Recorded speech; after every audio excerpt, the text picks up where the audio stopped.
ప్రభుత్వం తలుచుకుంటే ఎక్కడైనా సరే మనం క్యాపిటల్ గా పెట్టచ్చు. కానీ ఇదే ఇంతకుముందు కూడా అనుకున్నది. ఇప్పుడు చంద్రబాబు నాయుడు గవర్నమెంట్ మంచో చెడ్డో అమరావతిని ఒక క్యాపిటల్ ని నిర్ణయించారు. అక్కడ చాలా పెద్ద మొత్తంలో ఇన్వెస్ట్మెంట్ చేస్తారు. అక్కడ సెక్రటేరియట్లో ఉంది, తర్వాత అసెంబ్లీ ఉంది, తర్వాత హైకోర్టు ఉంది, సెక్రటేరియట్ ఉంది, అన్ని భవనాలు టెంపరీగా కట్టారు. ఇప్పుడు జగన్మోహన్ రెడ్డి గారు వచ్చిన తర్వాత కూడా ఈ 5 ఏళ్లు కూడా పరిపాలించిందంతా కూడా ఆ భవనాల నుంచే పరిపాలించారు. ఆయన కొత్త భవనాలు ఏమి ఆయన కట్ల. అయితే ఆయన మాట్లాడినారు, ఏమన్నారు, 3 క్యాపిటల్స్ అని అన్నారు. కర్నూలులోనేమో హైకోర్టు పెడతామని, ఇక్కడ అమరావతిలోనేమో ఈ సెక్రటేరియట్ ఇది ఉంటుందని, అసెంబ్లీ ఉంటుందని, ఇక్కడేమో క్యాపిటల్ విశాఖపట్నంలో క్యాపిటల్ పెడతామని. కానీ ప్రాక్టికల్ గా జరగలేదు. ఆయన చెప్పి 3 ఏళ్ల క్రితం చెప్పారు, కానీ విశాఖపట్నంలో క్యాపిటల్ అవ్వలేదు. ఇప్పుడు కనీసం కర్నూలులో హైకోర్టుకి స్థలం కూడా సేకరణ జరగలేదు. కనీసం హైకోర్టుకి పర్మిషన్ కోసం హైకోర్టుని మేము కర్నూలులో పెడుతున్నాం, దానికి అప్రూవల్ ఇవ్వండి అని చెప్పి హైకోర్టుకి లెటర్ కూడా ఇవాళ వరకు రాయలేదు. అంటే మరి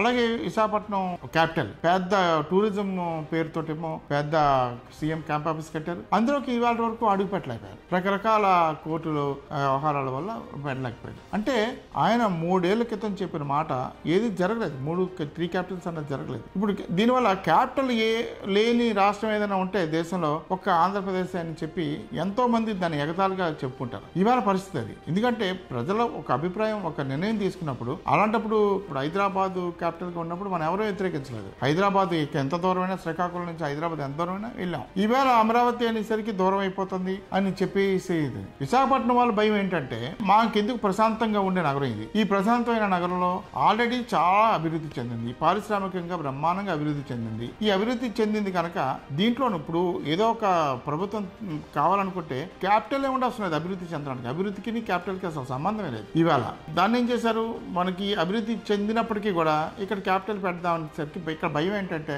అమ్మో కడపలు వచ్చేస్తారేమో, లేకపోతే వేరే ప్రాంతాలు వచ్చేస్తారేమో, ఇదంతా కూడా భయంకరంగా తయారవుతుందేమో, ఇప్పటికే చాలా మటర్స్ జరిగిపోతున్నాయి, ఓ తహసీల్దార్ని చంపేశారు, లేకపోతే ఇంజిన్ చంపేశారు, ఎన్నో జరిగినాయి. సాక్షాత్తు ఇక్కడ పార్లమెంట్ సభ్యుడు ఎంబీబీ సత్యనారాయణ గారు ఫ్యామిలీనే కిడ్నాప్ చేశారు. ఇటువంటి దారుణాలన్నీ జరుగుతుండడంతో ప్రజలు భయపడుతున్నారు. నిజంగా ఇక్కడ క్యాపిటల్ వద్దు, మాకు ప్రశాంతంగా ఉన్నాం అనే అభిప్రాయం ఉంది. అందుకనే జగన్మోహన్ రెడ్డి గారు విశాఖపట్నాన్ని క్యాపిటల్ గా అనౌన్స్ చేసిన రోజున కూడా ఎవరు సంబరాలు చేసుకోలేదు. ఇక్కడ ఎప్పుడు చేసుకోలేదు. ఆయన ఎన్నో ముహూర్తాలు పెట్టుకున్నారు. దాదాపు ఇప్పటికి 8 ముహూర్తాలు పెట్టుకున్నారు. ఈవేళ వచ్చేస్తాం, రేపు వచ్చేస్తాం, పలానా రోజు వచ్చేస్తాం. ఇప్పుడు కూడా అదే కావచ్చు. ఇప్పుడు ఒకసారి అధికారంలోకి వచ్చిన తర్వాత వాళ్ళు ఏమైనా మాట్లాడగలుగుతారు. కానీ వాస్తవాన్ని కూడా పరిగణించుకొని ఆంధ్రప్రదేశ్ ప్రజలందరి అభిమానాన్ని చూరుకునే విధంగా ఉండాలి తప్ప ఈ వైషమ్యాలు సృష్టించకూడదు. అమరావతికి విశాఖపట్నానికి వైషమ్యాలు కదా.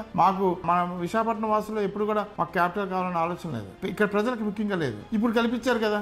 అంటే ఆంధ్రప్రదేశ్ లోనే అమరావతి ప్రాంతం ప్రజలకి, ఇక్కడ విశాఖపట్నం ప్రాంతానికి, ఎందుకంటే అక్కడ చాలా కోట్ల రూపాయలు ఇన్వెస్ట్మెంట్స్ అయినాయి. వాళ్ళందరూ కూడా చాలా దారుణంగా దెబ్బతున్నారు. నిజంగా అమరావతి రాజధాని నిర్మాణానికి సంబంధించి ల్యాండ్ స్కామ్స్ కానీ ఏమైనా జరిగితే వారి మీద చర్య తీసుకోండి. ఆ భూములని వెనక్కి లాక్కోండి. మళ్ళీ ఏ రైతు దగ్గర నుంచి అయితే వాళ్ళు కొన్నారో మళ్ళీ ఆ రైతుకి అప్పగించండి, ఆ డబ్బులు కక్కించండి. అంతేగాని మొత్తం టోటల్ రాష్ట్రాన్ని ఒక డార్క్ లో ఉంచడం అనేది సరైనది కాదు. ఒక పాలకుడికి చేయాల్సిన పని కాదు అది. ఎందుకంటే తనకి రాజధాని అన్నది ఏంటో తెలియదు. ఇవాళ వరకు కూడా ఆ రాజధాని స్కీమ్, 3 రాజధాని స్కీమ్ ఏది ఇంప్లిమెంట్ అవ్వలేదు. విశాఖపట్నం ప్రజలు కూడా విశాఖపట్నం వస్తుందంటే హ్యాపీగా అయితే లేరు. అందరూ కూడా దాన్ని వ్యతిరేకిస్తూనే ఉన్నారు. ఎందుకంటే దానికి ఉదాహరణ ఆ మధ్య జరిగిన ఎమ్మెల్సీ ఎలక్షన్స్ లో అందరూ కూడా వైసీపీకి వ్యతిరేకంగా ఓటేశారు. అంటే వ్యతిరేకత కనబడుతోంది.